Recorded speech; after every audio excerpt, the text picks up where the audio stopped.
This week in Nerf, Boomco isn't dead, new Rapid Strike components, and fish Nerf blasters?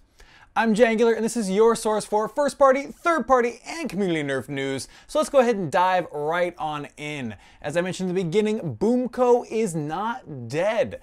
Reddit user Lakos of Mobius just posted a picture of something that popped up on their Twitter feed, and it is a new Halo Boomco blaster. There was another picture that popped up. I'll put both of them up here. And they do show a shotgun blaster, a pump priming Springer clip-fed blaster. We assume Springer. But this is great news for Boomco fans. We have kind of assumed that Boomco was going the way of the dinosaur. We hadn't heard much. People had had their contacts not responding to them. The assumption was that Boomco was getting phased out. And that was a distinct bummer because it was the only, well, it's one of the only major competitors to Hasbro, the company that has the most money to throw towards R&D of blasters. Other companies like Dart Zone and similar have done great jobs recently, but they don't have the budgets that Mattel does for Boomco. So the fact that we're still getting some Boomco blasters, even if they are lessened in their releases, is still good news. There's still hope for the Boomco line, even if it is through licensed products like the Halo line, which, I mean, I love the way they look, so I'll be picking this one up. We have no details yet on price or release date or anything like that, but it is out there, it exists. Hooray for those who've been waiting for more Boomco. And this actually looks like a great, potentially a great Boomco blaster. It looks comfortable, the ergonomics look nice on it, and it's got like a Raider-esque magwell similar to the MA6. In that it pops open like that and the clip slides in sideways, which, I mean, isn't always ideal, but it's not bad.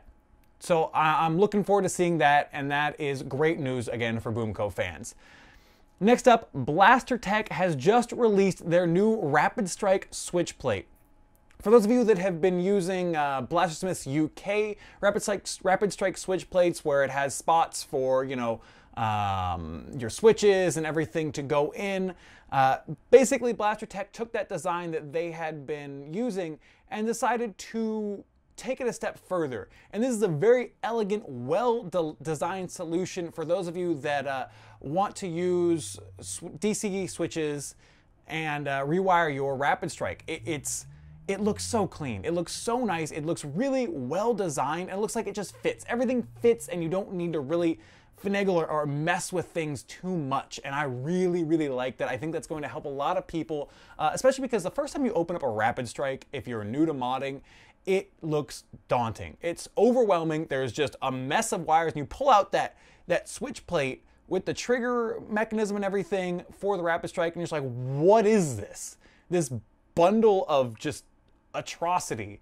And this is going to help simplify the process of modding, and it's just a great resource, I think, for people. And that is available now on Blaster Tech's website, which of course will be linked below. And it is going for about $23 USD. So that's going to change depending on where you're buying from and all of that. Nice thing is Blaster Tech has a nice currency converter at the top of their website, so you can pick your currency and get the prices and not have to wonder. So I think that's absolutely awesome. Go check that out. I know when I tackle my own Rapid Strike, I'm gonna be picking up one of those most likely. Next up, Pinto the Evil on Reddit posted about finding new 15 dart magazines on Amazon. And these are a not necessarily new design. They look similar supposedly to the blaster parts, German magazines, the 15 dart ones. The difference is with these, they come in multiple colors. So if you didn't want that black or blue, I believe it was, it's one of those two. But regardless, they have more colors. They have orange, they have green, they have blue, they have black. So they've got a variety of colors. They go for $18 for 2 on Amazon. Apparently, they also may be available on AliExpress. I'll try and search down that link for you. If I find it, it will be in the info below, along with the other links as well. I'm always a fan of variety and options and whatnot. Now, if it is true and they just took the mold from blaster parts and copied it, I mean, I know we get excited when overseas companies copy and cheapen the Hasbro things, but when they take a third-party smaller company that doesn't have the money, it gets in this kind of gray area for me where I don't know if I want to support that or not, but it is news. It is something to share with all of you, so I went ahead and did so. Let me know your thoughts on them for sure. Now, moving on to the mod of the week. This comes to us from Nerfenstein, and these are the gun fishing blasters. I thought these were hilarious. I thought these were awesome. They're super goofy, super fun, and they're just really lighthearted. I love that. They are Rebel blasters that have been repainted to look like fish. I mean, I never would have thought of doing something like that. I thought it was super creative, super, like, it was fun. And, you know, I've been showing, like, the really kind of, like, sci-fi looking stuff, the video game gun looking stuff. Why not show something fun, something really goofy, really just lighthearted and entertaining? I enjoyed it. I hope you guys will enjoy it. The link, of course, will be down below for that post.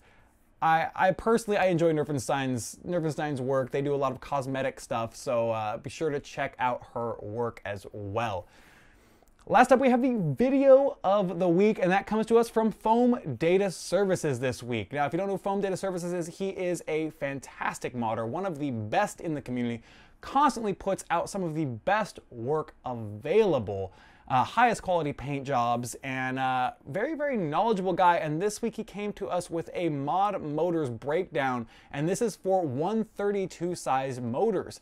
Now this is super important because 132 size can motors have become more and more popular and kind of are the thing now in Nerf modding. They are very popular predominantly because of Fang motors, in my opinion. The Fang motors having the most torque available of any motor. Really, I think, kind of elevated the 132 can size to, I think, more notoriety along with, you know, Hyperions and whatnot. But regardless, Tom over Foam Data Services goes over these motors in the videos and talks about the pros and cons and talks about just everything about them. So he's a great resource. Check that out.